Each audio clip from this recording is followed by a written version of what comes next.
Suara Salatiga, milik kita semua. Informatif, edukatif, dan berbudaya.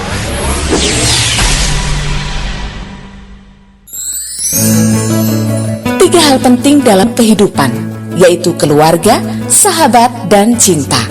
Jika Anda tidak punya keluarga ataupun sahabat, Anda masih punya cinta untuk mendapatkan sahabat maupun keluarga. Suara Salatiga akan setia menemani aktivitas Anda hari ini dengan program acara yang menarik sepanjang hari. Selamat mengikuti acara kami selanjutnya. Ayulah kamu sambut harimu, mentari malamku, capai harapmu, capai citamu, membangun nasibmu. Suara Salatiga.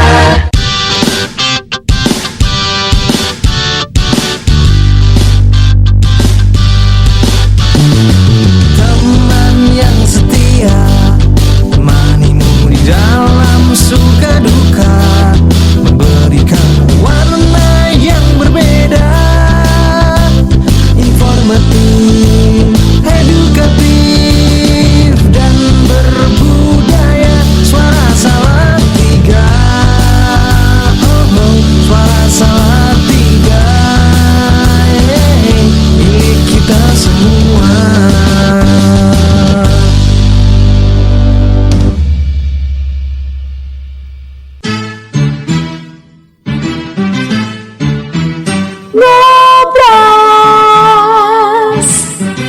Ngobrol kesehatan.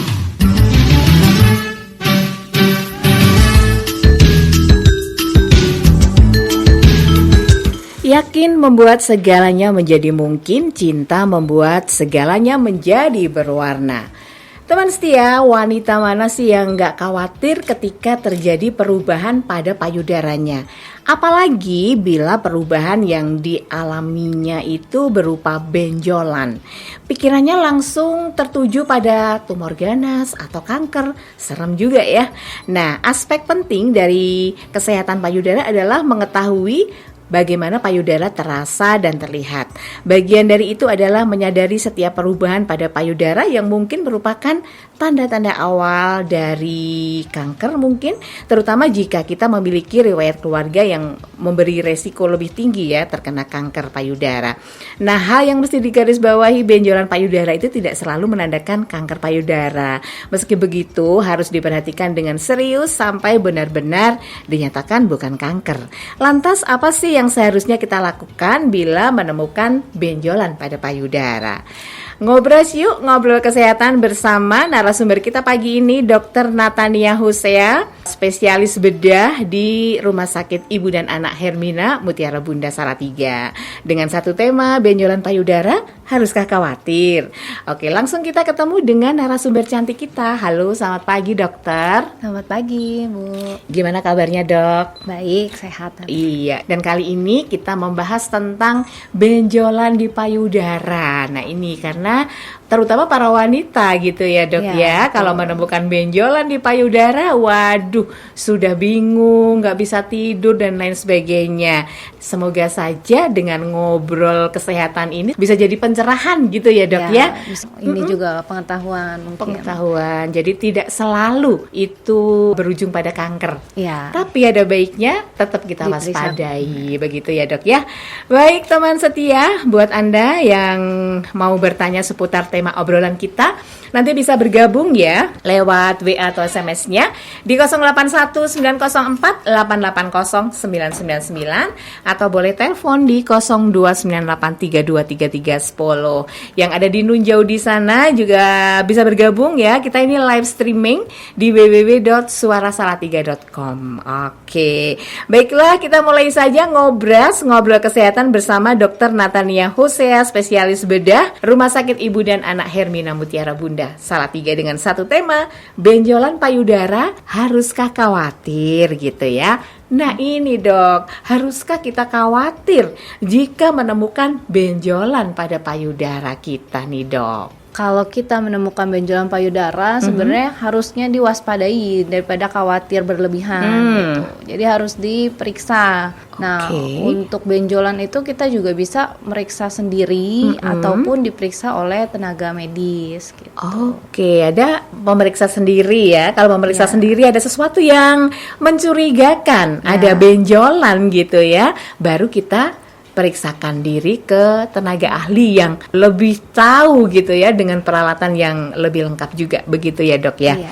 Baik, nah ini dok, mengapa nih pemeriksaan mandiri payudara ini penting banget dok? Ya, jadi kalau pemeriksaan mandiri itu kan untuk mendeteksi awal gitu, karena kan tetap tubuh kan tubuh kita, jadi kita yang mungkin akan merasa atau lebih tahu terlebih dahulu gitu, kalau ada perubahan-perubahan. Gitu ya dok ya. Tapi pastinya karena pemeriksaan mandiri, kita mesti tahu dong cara memeriksanya ya dok ya. Jangan-jangan betul. kita salah gitu ya, salah sehingga bisa overthinking juga ya. Ternyata itu sesuatu yang harus segera ditindaklanjuti, atau sebenarnya tidak apa-apa tapi kita jadi takut gitu dok. Nah ini bagaimana nih dok caranya kita melakukan pemeriksaan mandiri atau apa namanya, sadari. Gitu dok. Jadi sadari itu tuh periksa payudara sendiri. Jadi itu juga ada waktunya. Jadi bukan setiap waktu pada orang-orang yang masih menstruasi ya, itu ada waktunya. Jadi 7 sampai 10 hari setelah menstruasi. Jadi jangan juga terlalu mepet dengan menstruasi atau baru selesai. Karena itu yang akan membuat rancu. Gitu. Karena kan kalau pada saat mau menstruasi mungkin akan terasa tegang payudaranya, kemudian juga sakit kalau disentuh gitu. Sedangkan kalau ada orang-orang yang sudah menopause mungkin itu kan dia dilakukan Nggak bisa ya? bisa, tapi dilakukannya itu di setiap waktunya yang sama tanggalnya. Jadi misalnya tanggal 1 terus, karena kan udah nggak terganggu ada dengan siklus menstruasinya gitu. Oh jadi tinggal tanggalnya ya dok ya, kalau bagi yang sudah menopause dengan setiap tanggal 1 Misalnya atau misalnya terserah orangnya, misalnya di setiap tanggal yang sama, di bulan yang sama, misalnya setiap bulan di tanggal yang sama. Jadi misalnya mau 1 terus, atau misalnya 15 ya 15 terus. Oke. Gitu. Itu waktunya ya dok ya, bagi yang masih menstruasi 7 hari. 7 sampai 10 hari. 7 sampai 10 hari setelah ya, menstruasi. justru setelah menstruasi. Baik, nah ini dok, sekarang gimana nih caranya kita melakukan sadari ini dok? Nah, jadi kita pertama bercermin dulu di depan kaca dilakukannya. Ya, di depan kaca. Nah, kemudian dengan tangannya di pinggang. Oh, metenteng ya dok ya? Ya, jadi kan tangannya di pinggang itu kita lihat dibandingkan kiri dan kanannya gitu. Apakah ada terlihat kayak benjolan, kemudian perubahan bentuknya, juga dilihat warna kulitnya. Gitu. Oke. Benjolan ya, ada benjolan itu kalau ini kelihatan ya dok ya? Kalau Atau benjolan agak bengkak gitu dok mungkin dok? ya berbeda kiri dan kanannya sih. Gitu. Oke, itu tadi benjol. Apakah ada benjolan? Kemudian dari tadi ya dok ya, perubahan kulit. Nah ini kulit seperti apa sih dok yang perlu diwaspadai perubahan kulitnya? Oke, jadi misalnya ada seperti gambaran kulit jeruk, jadi ada yang titik-titiknya gitu, itu harus dicuri. Berkerut-kerut gitu ya dok? Dia lebih kayak jadi mengkel terus ada titik-titiknya gitu sih.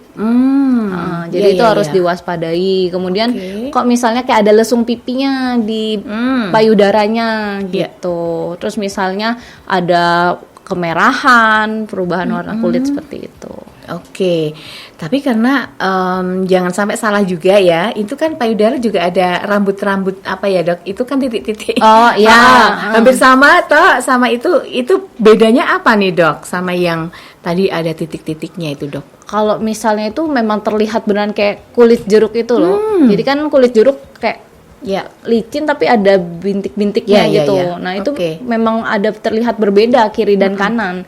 Sedangkan kan kalau yang gambaran normal adalah kiri dan kanannya sama untuk kulitnya gitu. Oke, tadi perubahan bentuk, terus ada bengkak, apalagi tadi dok? Ada perubahan yang kulitnya, warna kulit juga. Warna kulitnya. Terus dilihat juga dari putingnya, ada tertarik ke dalam atau enggak. Oh, tertarik ke dalam gitu ya dok ya. Baik.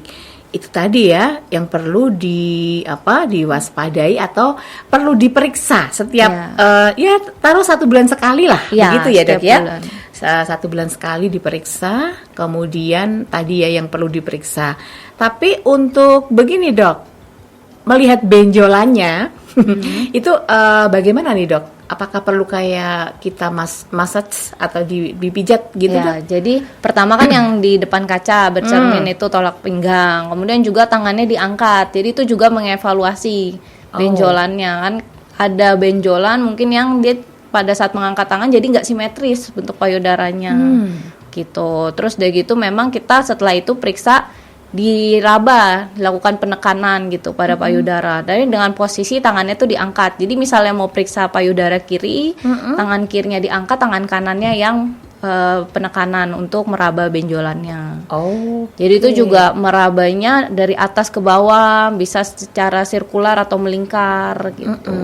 Selain benjolan yang di payudara, itu juga harus diwaspadai benjolan yang di ketiak. Jadi harus diperiksa juga di daerah ketiaknya gitu. Ada keraba benjolan atau tidak. Kemudian juga pada diberi penekanan dari arah luar ke arah putingnya. Jadi kita mau meriksa dari putingnya ada keluar cairan atau enggak. Gitu. Karena bisa kalau yang ganas mungkin akan ada keluar cairan seperti darah gitu. Keluar seperti itu ya Dok ya. Ya baik. Nah ini Dok, sebenarnya tadi dikatakan bahwa itu penting banget ya untuk pemeriksaan mandiri payudara. Nah, sebenarnya seberapa akuratkah pemeriksaan payudara sendiri dalam mendeteksi benjolan payudara ini, Dok? Sebenarnya itu kalau yang pemeriksaan sendiri mungkin bergantung masing-masing ya.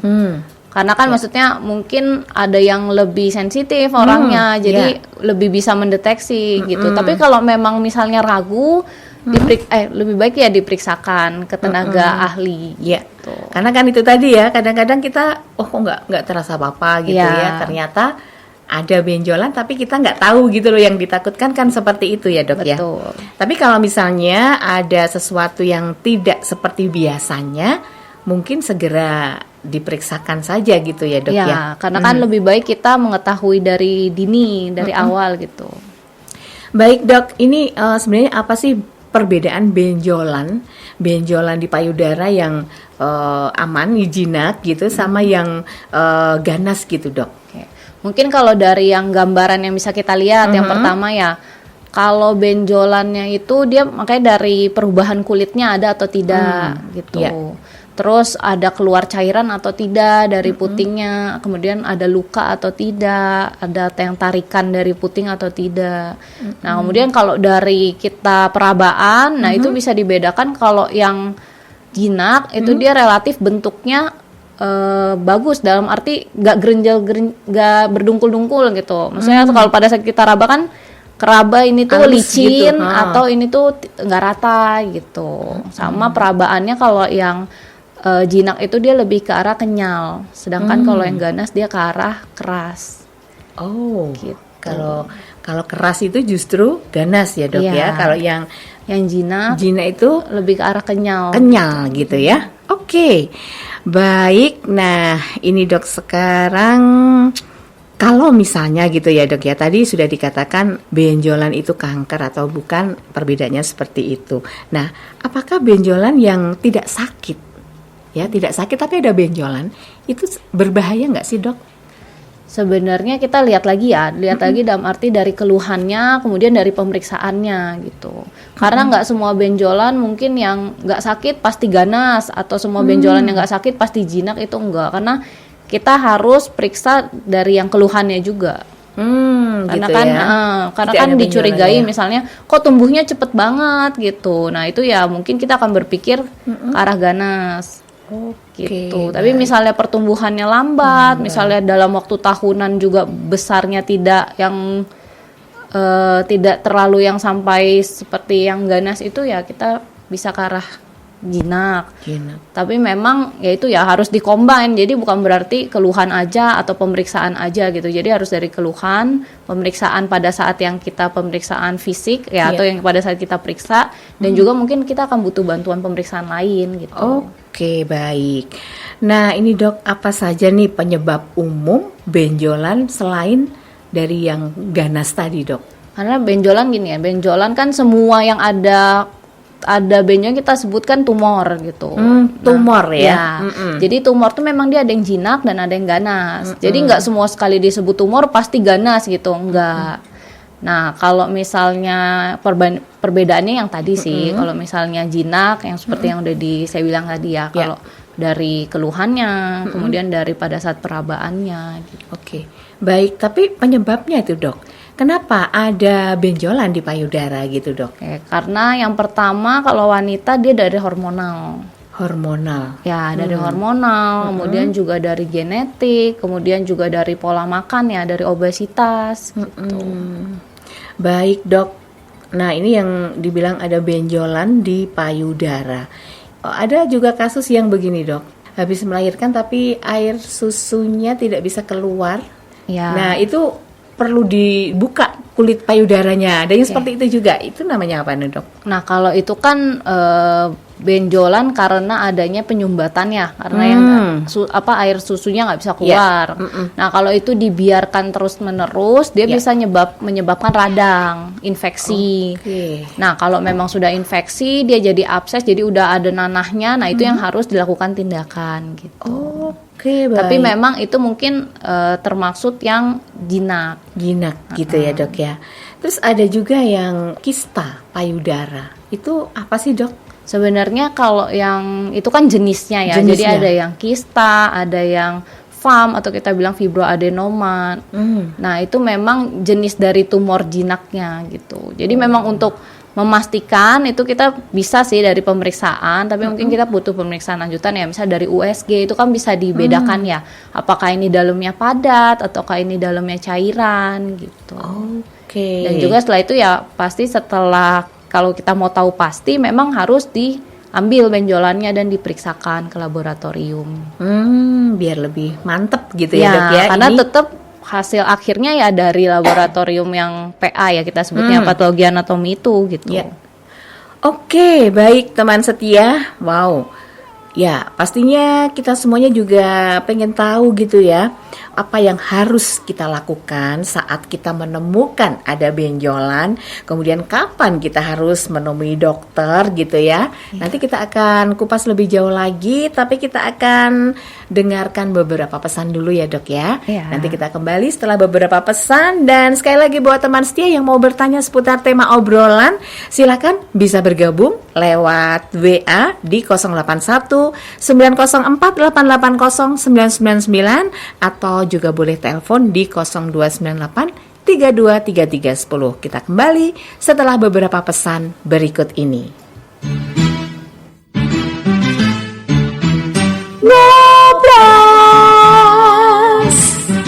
Ngobrol kesehatan.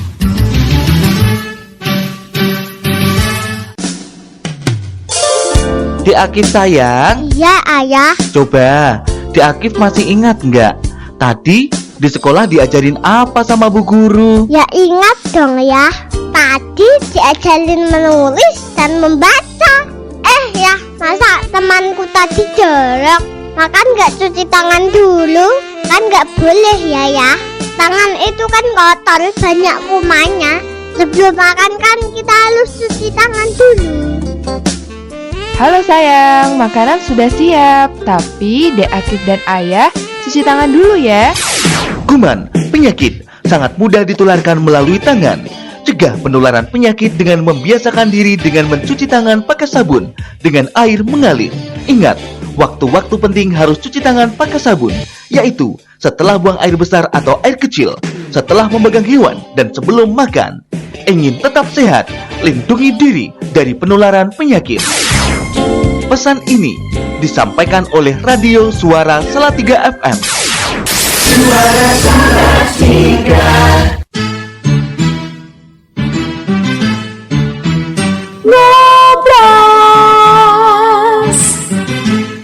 Ngobrol kesehatan.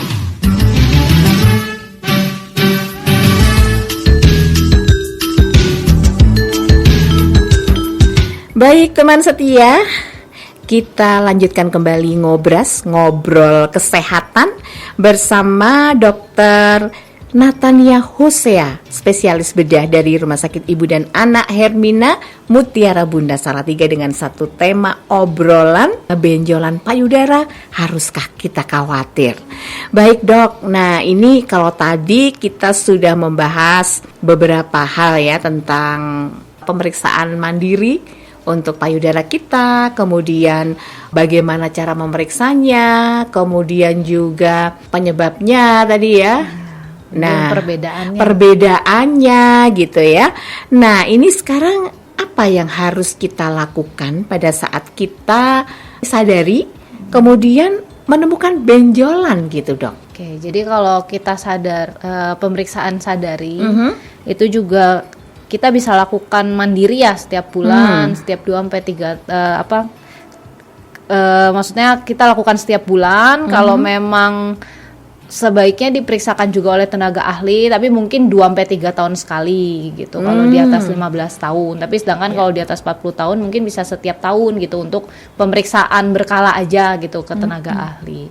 Nah, kalau misalnya kita memang menemukan benjolan, yaitu lebih baik langsung diperiksakan gitu, biar dipastikan gitu memang apakah benjolan. Maksudnya kan kadang orang awam gitu kan kok berasa beda ya, dan itu kan langsung khawatir ya, langsung panik, ini benjolan atau bukan gitu. Jadi ya maksudnya lebih baik kan diperiksakan gitu. Kalau memang ternyata benjolan itu biar bisa dari awal, dari dini gitu diketahui. Kan karena kalau memang ada benjolan, kita kan juga pemeriksaan lanjut ya, misalnya dengan tadi saya bilang bisa dengan USG kalau pada yang usia muda, atau pada usia yang di atas 40 tahun tuh bisa dilakukan mamografi atau ronsen gitu.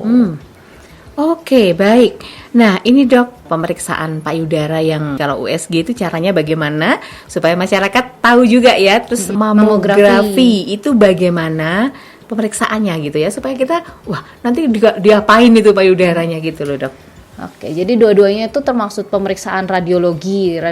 Jadi yang dilakukan di radiologi. Kalau USG itu pada usia muda dilakukan. Nah, itu karena kalau pada usia muda itu kan jaringan payudaranya dia akan lebih banyak daripada yang usia tua. Nah, kalau misalnya kita pakai USG itu akan lebih akurat untuk melihat benjolannya. Jadi seperti kayak USG perut atau USG benjolan lainnya, jadi dilakukan oleh dokter radiologi, diolesin gel, kemudian dilihat pakai alat, pakai prop ya kita bilangnya. Nah itu nanti bisa terlihat apakah ini yang tadi saya bilang ya benjolannya padat atau berisi cairan, kemudian letaknya di mana, ukurannya berapa, terus kita bisa lihat bentuknya. Jadi misalnya apakah bulat, tepinya rata atau gimana, nah itu bisa dilihat dari USG. Gitu. Sedangkan kalau mamografi, nah itu pasiennya itu memang agak mungkin agak nyeri ya, karena pasiennya itu nanti payudaranya di ronsen gitu. Jadi akan diberikan penekanan sedikit kemudian di ronsen. Gitu. Itu yang membuat ya namanya payudara kan banyak lemaknya gitu ya, jadi sakit ya. Oke, teman setia, dan ini dok, dari kasus ya tentang benjolan di payudara, apakah itu hanya dialami oleh para wanita? Apakah ada juga pria yang ada benjolan gitu di payudaranya, dok? Oke, sebenarnya pada pria juga bisa ada benjolan, tapi memang insidensinya itu dia sangat kecil ya dibandingkan wanita. Dia tuh kurang dari 1% kalau pada pria gitu. Iya. Baik, tapi bisa ya dok ya, pria mengalami benjolan di payudara bisa gitu dok? Bisa. Oke, dan apakah ada kondisi lain yang dapat menyebabkan benjolan di payudara, dok? Oke, jadi kalau yang tadi kan yang kayak misalnya infeksi, misalnya pada saat menyusui gitu, air susunya mungkin tidak keluar. Nah, itu yang lama-lama bisa menyebabkan ya juga terabanya benjolan keras gitu. Padahal tapi isinya mungkin beda dibandingkan nama, kan setiap benjolan beda-beda. Nah, itu isinya mungkin nana. Kemudian juga misalnya pada pasien-pasien yang memang ada yang tadi dideteksi sendiri, kemudian ada benjolan yang mungkin banyak sih faktornya selain yang hormonal, kemudian dari yang pola makan, dari genetik. Pola makan juga bisa dok? Bisa, karena kan yang tadi obesitas ya salah satu resikonya. Oh ya, baiklah.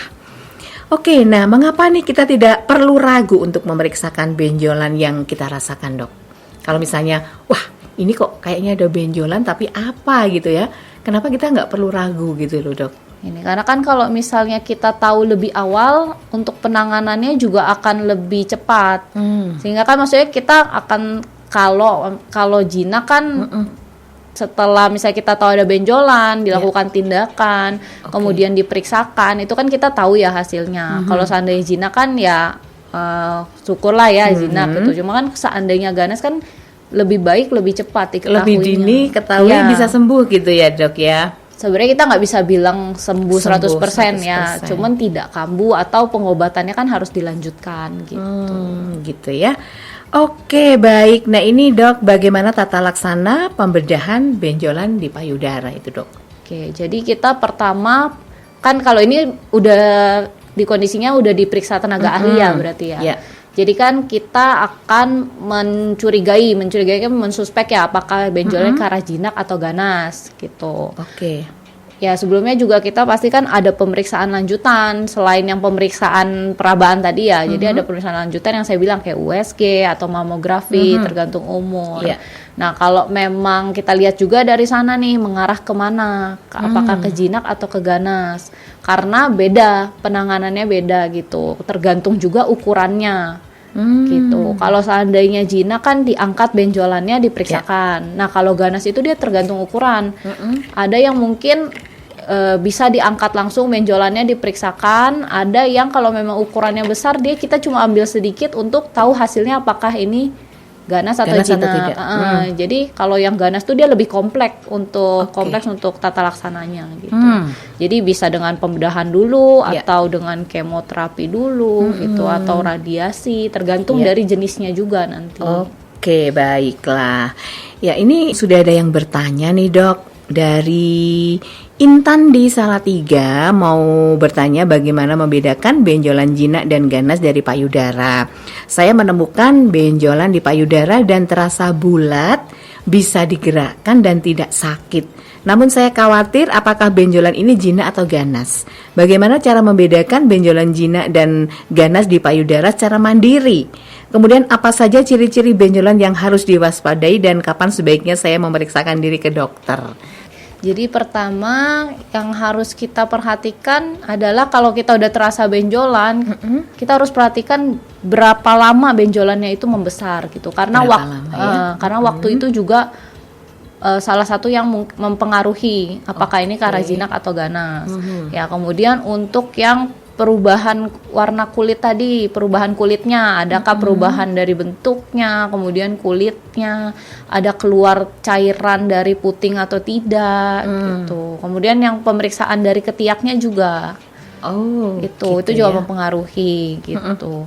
Kemudian, yaitu dengan pemeriksaan sadari itu ya, pemeriksaan sadari. Ya kita lihat, kemudian kita raba. Yang kalau misalnya jinak tadi yang itu ya satu, misalnya bentuknya itu dia beraturan, jadi dia lebih ke arah licin permukaannya, nggak berdungkul-dungkul, nggak kan kayak kita misal ngeraba telur kan licin gitu ya. Nah seperti itu. Terus memang bisa digerakkan gitu. Kemudian untuk pada saat perabaan juga dia itu kenyal, tidak keras. Bisa digerakkan, kemudian tidak sakit juga, gitu tadi ya dok ya. Kemudian, itu yang aman gitu ya, yang nggak apa-apa.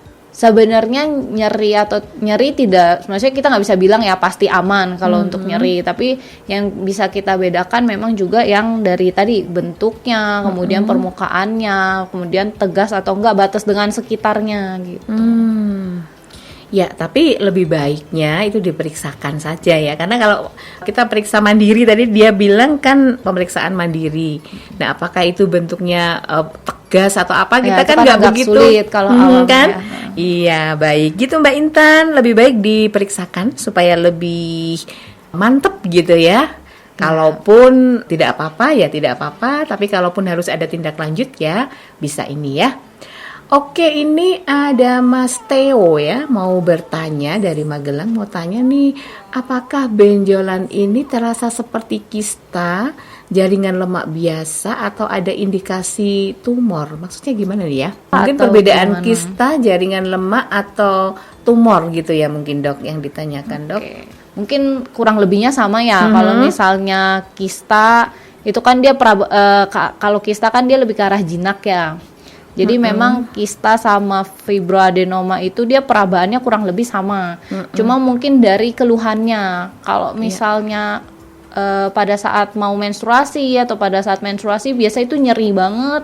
Nah, itu lebih ke arah kista memang. Oh, Cuma gitu memang ya. kita bisa tahu pastinya setelah dilakukan tindakan dan ada hasil dari ininya, dari yang patologi Hasil. anatomi laboratorium tadi gitu. Gitu ya. Oke Mas Theo, itu jawaban dokter ya. Satu lagi Dok, dari Ria di Tingkir. Saya tidak memiliki gejala atau tanda apapun. Saya hanya mendengar tentang mamograf screening. Apakah ada opsi lain untuk screening payudara? Sebenarnya tergantung usia tadi ya. Kalau usia kan dengan yang usia muda dengan USG, karena jaringan lemaknya itu kan masih lebih banyak ya dibandingkan usia tua.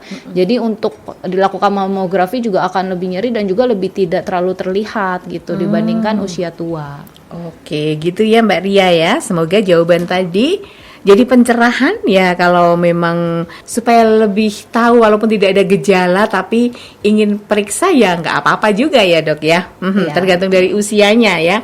Kalau di bawah 40 tahun berarti pakai USG. USG. Kemudian kalau di atas 40 tahun pakai yang mamografi. Gitu ya. Baik teman setia. Wow, tanpa terasa kita hampir sampai di penghujung acara nih Dok. Mungkin ada pesan nih atau pesan buat masyarakat Kota Salatiga terkait dengan tema obrolan kita hari ini. Monggo silahkan. Mungkin pesannya lebih ke arah deteksi dini ya, karena kan ini bisa dilakukan pemeriksaan sendiri yang rutin setiap bulan ya, yang sadari tadi. Sadari. Nah, jadi memang deteksi dini, diketahui lebih dini itu untuk penanganan dan juga hasilnya akan lebih baik gitu dibandingkan ketahuannya misalnya sudah lanjut. Gitu ya. Iya. Dan ditelatenin gitu ya Dok ya, 1 bulan Ya, sekali setiap bulan. gitu. Karena ya ini juga untuk kesehatan kita. Terima kasih dokter kehadirannya di studio, terima kasih oleh-olehnya yang menggugah kita untuk lebih peduli terhadap kesehatan kita, terutama kesehatan payudara kita dengan melakukan pemeriksaan sadari 1 bulan sekali gitu ya Dok ya. Kami nantikan untuk informasi kesehatan lainnya dari Rumah Sakit Ibu dan Anak Hermina Mutiara Bunda Salatiga. Baik teman setia, benjolan di payudara itu memiliki banyak kemungkinan penyebab. Sebagian besar benjolan tersebut bukan kanker, tetapi bukan berarti kita bisa menganggap benjolan itu jinak jika merasakannya. Begitu menyadari perubahan yang tidak biasa di payudara kita, segera periksakan hal ini ke dokter sehingga kita dapat mengambil langkah proaktif dalam menanganinya gitu ya. Jangan pernah menunda pengobatan dan atau pencegahan ya. Jadi segera mungkin untuk ditangani. Baik, saya Gita Nugraha pamit. Dalam hidup kita tidak dapat selalu melakukan hal yang besar, tetapi kita dapat melakukan banyak hal kecil dengan cinta yang besar. Kita pamit and yuk, bye-bye.